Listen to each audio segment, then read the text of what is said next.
নমস্কার বন্ধুরা, সকলে কেমন আছো? আশা করি ভালোই আছো। আমিও ভালোই আছি। তো দেখো, আজকে আবারও একটি নতুন রান্নার ভিডিও নিয়ে চলে এসেছি।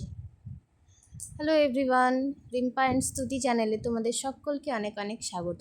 তো দেখো, রান্নাটি শুরু করছি। তো কড়াই গরম করে নিয়েছি। কড়াই গরম হতে হতে ওর মধ্যে দুটো তেজপাতা আর শুকনো লঙ্কা দিয়ে দিয়েছি।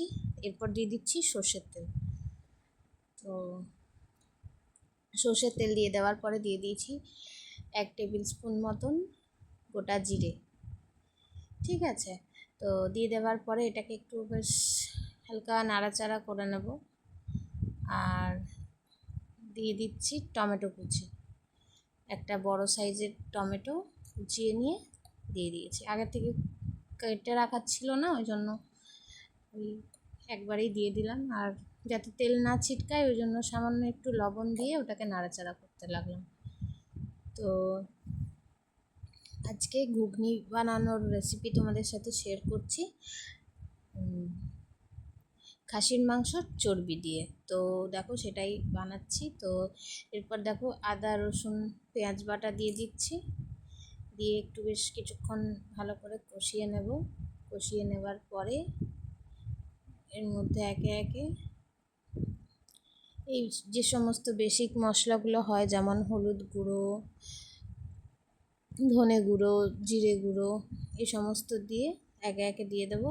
দিয়ে দেওয়ার পরে আর লঙ্কা গুঁড়ো টেস্টের অ্যাকর্ডিং দিয়ে ভালো করে নেড়ে নেব।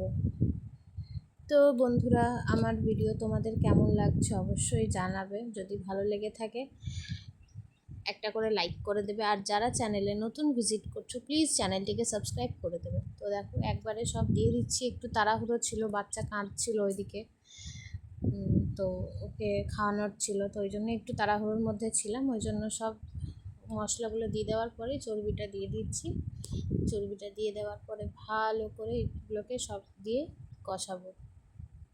তো কষিয়ে নেবার পরে বেশ খানিকক্ষণ এটাকে কষাবো, যেহেতু মাটনের চর্বি ধরো একটু ভালো করে না কষালে হবে না। তো কষিয়ে দেওয়ার পরে ভালো করে এর মধ্যে ওই দুটো আলু সেদ্ধ হাতে করে ভেঙে দিয়ে দেবো। তো দিয়ে দেওয়ার পরে এরপর আবার একটু নাড়াচাড়া করে নেব। দিয়ে নাড়াচাড়া করে নিয়ে এর মধ্যে সেদ্ধ করে রাখা মটর অ্যাড করব। মটরটা অ্যাড করে ভালো করে কষিয়ে নিয়ে তারপরে এতে পরিমাণ মতন জল দিয়ে বেশ খানিকক্ষণ ফোটাতে হবে। যেহেতু খাসির মাংসের চর্বি আছে, চর্বিটাকে গলতে দিতে হবে, তা নাহলে কিন্তু এর স্বাদ ভালো আসবে না। তো একটু বেশ কিছুক্ষণ ফুটিয়ে নেওয়ার পরে চেক করে দেখে নিতে হবে। যদি চর্বিটা সেদ্ধ ভালো করে হয়ে যায় তাহলে অফ করে নামিয়ে নিলেই রেডি। আর যদি না হয় তাহলে আর একটু জল দিয়ে কিছুক্ষণ ফোটাতে হবে। তো আমার আজকের এই রেসিপিটি তোমাদের কেমন লাগলো অবশ্যই কিন্তু কমেন্ট করে জানিও।